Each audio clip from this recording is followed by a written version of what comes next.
All right, guys, welcome back to another video. It's your man, Jay Will. So it's been officially about 3 days or a little over 3 days with the BlackBerry Keyone. And I want to go ahead and talk about it in this video and let you know how it's been doing and show you the cameras as well. So first thing I want to do is I want to apologize if you hear banging and knocking. I'm getting some work done to the house. So hopefully it doesn't disturb you too much in this video if you do hear some. So let's start over here with the specs of this device.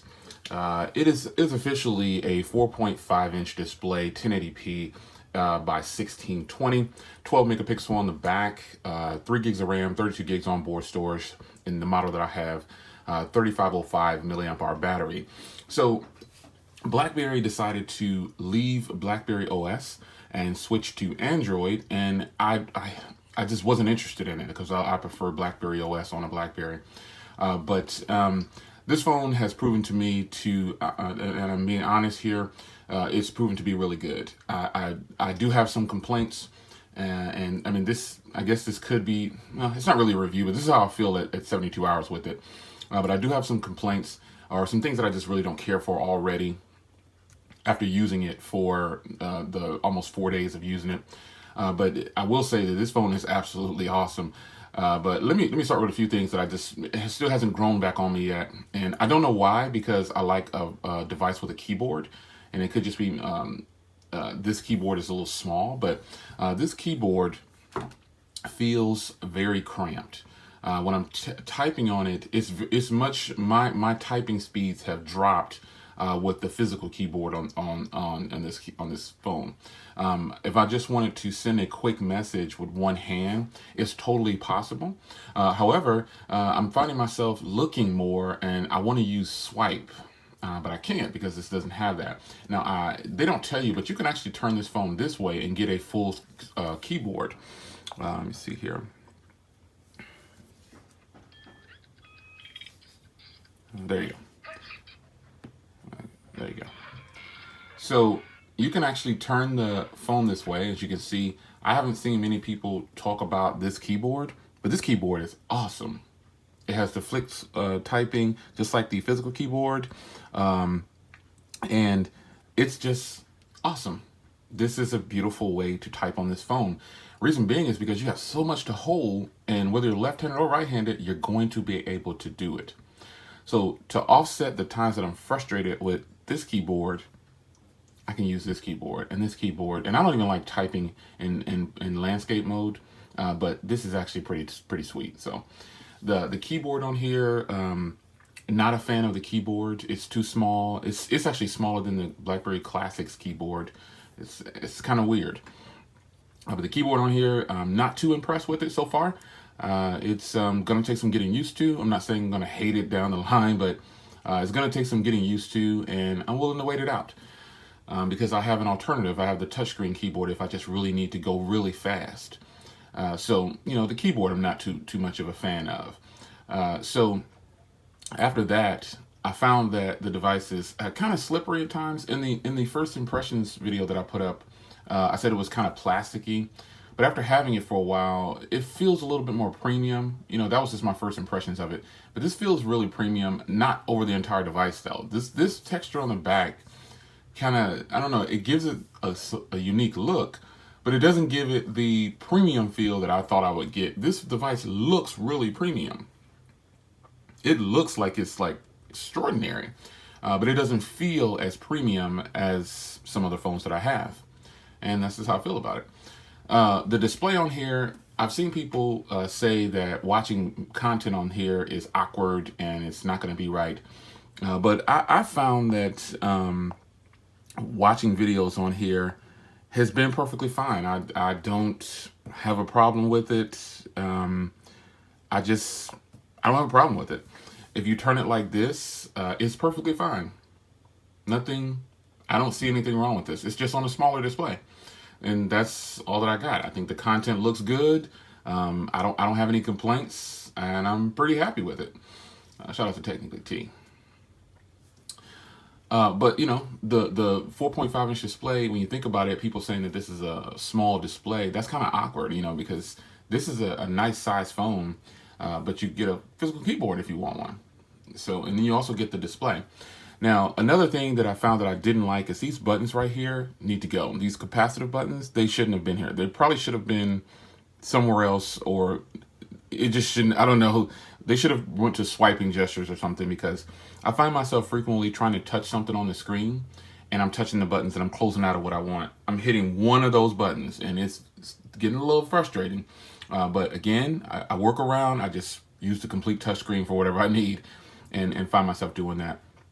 So I've actually set up a couple of shortcuts on here. Obviously I did the Y for YouTube. I did on long press with mine. And I just set some of the other ones, but I think having the shortcuts is really good. But in reality, I forget to do it because I have my social media folder right there. So the usefulness of that may be useful, but again, I'm giving you real world testing. I don't see that it's very useful, because if it's a touchscreen device, I can just touch the application. This is how I feel. So that's something else. But again, these capacitive buttons need to get out of here because they are in the way. I frequently touch those by mistake. Now over here, this convenience key I've disabled it completely. I disabled it as soon as I got the device, and it's still not turned on. I think it's a mistake by putting hardware buttons on phones like these touchscreen phones. I just don't see that it's useful, you know. I can program it to what I want, but the best implementation of some kind of hardware for getting quick access is HTC, the Edge Sense. There's no physical button, and I can squeeze it when I need to get to it. And believe it or not, I don't even accidentally squeeze the phone and turn things on. If I did at one point, I don't do it anymore, because you can set the pressure of the squeeze. This is a physical button like Bixby, which I've disabled as well on my Samsung devices, because it's in the way. It's just in the way for me. I don't want a quick access to my flashlight or anything like that. I don't want a physical button on a phone like this or any of my smartphones. It just gets in the way. It's kind of confusing. I'm mistakenly thinking this was a power button so many times, and the power button's over here. Just kind of frustrating, you know. And you're probably thinking, man, Jay, you don't like this phone. Well, yes, I do. I'm getting to it. I really do like this phone. Another thing is the side axis right here for these. I don't feel the need to have that, because again, I can just get to everything by touching an application. And I'm one of the people that don't really use the side panel on Samsung phones, but I use EdgeSense because I can just squeeze and get to it, you know? So it's, you know, kind of a catch-22. You know, some of these companies, they put things in place that they look cool and they may be kind of functional, but I don't know if they think it through. This could probably annoy the customer after a while. So let's get to some of the things that I genuinely love about this phone. The cameras. Now, the cameras on this phone are absolutely fantastic. Now, I was told, Jay, you know those have the cameras from the first Pixel, and I believe you. I believe you. These cameras on here, the front and the rear, to me, are awesome. They perform very, very well. They're fantastic. So I'll show you, I'll just put it on the tripod, my little mini tripod real quick, and I'll do a quick video test for you to show you. Up here in the office where there's not much light, you're gonna be like, whoa, those are good, Jay. This rear camera is really nice, shoots in 4K. I like the modes, how I can make adjustments right here. When I'm in the camera mode, when I switch to video, I can change right from here. Apple, take notes. You know, I would love to be able to switch things around just by one touch from within the camera app. They still haven't done that, but here's all the modes. I can go 1080p at 24 frames per second, which is absolutely sweet, and 720 at 24 frames per second, and 4K at 24 frames per second. So they're taking a stab at that cinematic way of doing things. So you can actually take photos there. I'm really liking this camera. All right, guys, here is the front camera on the BlackBerry Keyone. No filters, nothing, just straight up microphones from this device. It does have a microphone on the front of the phone, so that's probably why the audio is really, really good on here, which I appreciate companies who do that. I am actually holding the device inside of one of these camera vlog type rigs, and here we are, front camera. Now let me show you the rear. All right, guys, so here is the rear camera. Now, this rear camera does shoot in 4K, again, like I showed you before, at 24 and 30, but I'm using 1080p at 60, and this is gonna look awesome. I know it is. I'm telling you, the cameras on here definitely have to be the same as the Pixel. Do you see the quality that this thing is kicking out? And the sound quality is fantastic. I think it's really sweet. The camera is definitely the high point. One of the high points of this phone. Now, having this setup here with the screen and keyboard, while I'm telling you that the keyboard is not too comfortable and I don't like it, that doesn't mean that I'm not using it regularly first. I'm trying. I'm not the type of person to get something and just return it within 2 days or 3 days if I just really, well, let me say, I give it a fair shake. And it doesn't warrant me to ditch this phone because the keyboard is not the greatest. But the fact that it's there is good. Now, this runs 7.1 and the Snapdragon 625. I gotta tell you, the 625 has been performing very well. I don't find myself not. I've heard the phone lags. I haven't really had much lag. I think it's more of a touch sensitivity issue, as you can see right there. Sometimes I'll don't want to touch something. It'll touch something that I wasn't trying to touch. So the calibration could be off on this device, and I could probably go into settings and calibrate the screen again in the developer settings. But you know, is it worth it? It's not that I'm not that annoyed with it at this point. The phone running the Snapdragon 425 has been absolutely stunning. Where it shines for this processor and this combination, you know where, it's the battery life. Now, everybody said, Jay, that battery is going to run you. You're going to love that battery. And while I do love the battery, yes, I'm able to pull down 6.5, almost 7 hours of screen on time. But the standby time is where the phone fails in my usage. And I set all my phones up the same. I don't do anything different from, I put the same amount of apps on there if I can, at least 100 to 120 apps on every phone, apps that I'm actually going to use. And this one gets no special treatment. But the standby time on this phone has not been the greatest for me, which means I have to charge it every day. Now, I've made it through a full day and into the next day, but at that time, you know, pretty much I can only go like a day and a half, maybe. So let's go over to the battery and let's see where we're at right now. So I charged it 18 hours ago. I got 36% left. It says I got 10 hours left. And I've got 5 hours of screen on time exactly. And 5 hours and 2 seconds. So the battery life, while good, it's not going to keep me off of the charger like I want.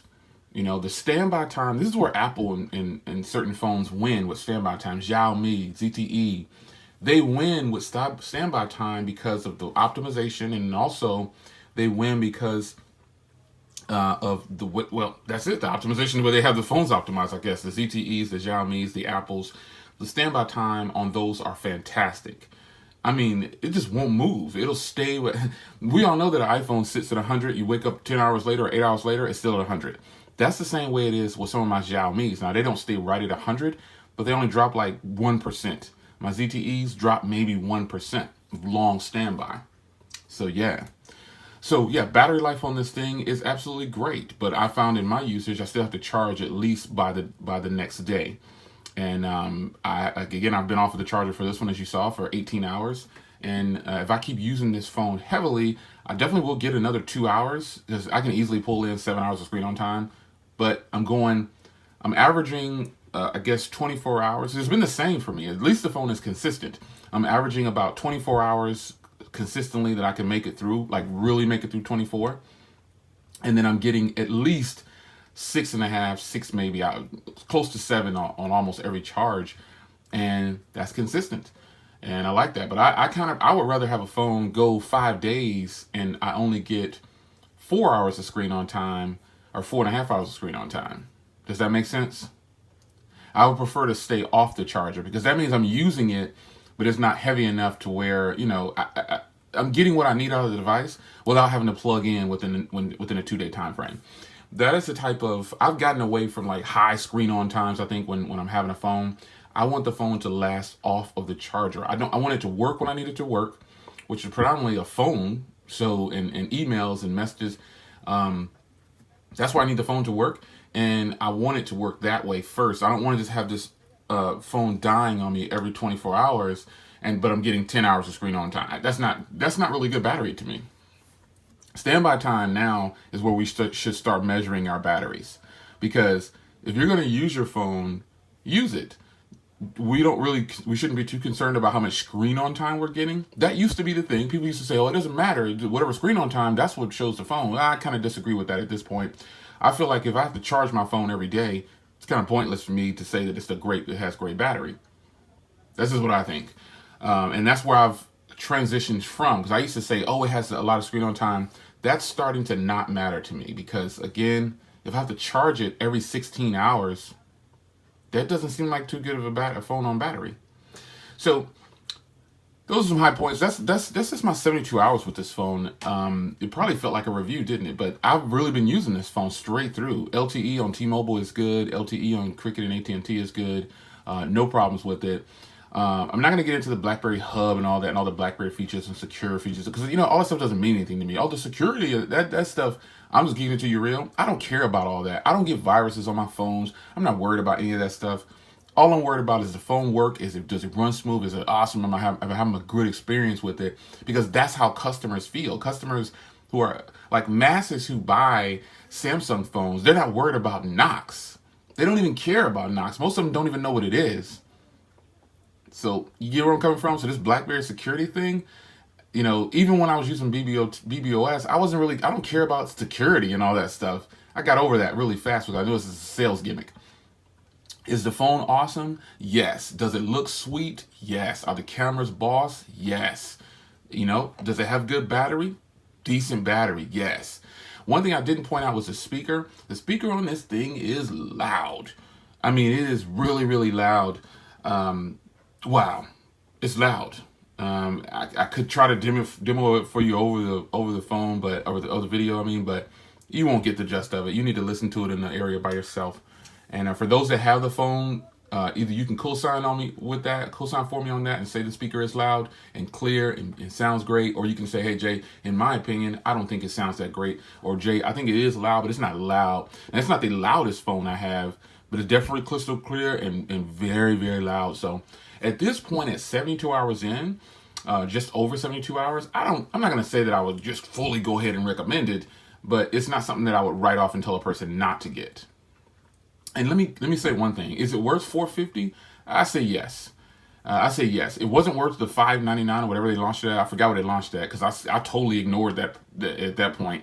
It released in April of this year, 2017. Depending on when you're watching this, it is December of 2017, and it's released in April. And I ignored it once I saw the price. I was like, I'm not. But is it worth $450? Yeah, it's worth $450. It's totally worth $450. It totally is. So that's a quick 72 hours. I'm sorry, I shouldn't say quick. This is like a 20-minute video. My bad. But hey, hope you enjoyed. Hope you stuck around to the end of the video. So for those that did stick around to the end of your video and you didn't skip through, if you heard some banging, I want you to type your comment and put, yeah, I heard some banging, but great video, Jay. It's your man, Jay Will. Take care, man. I'll see you in the next one.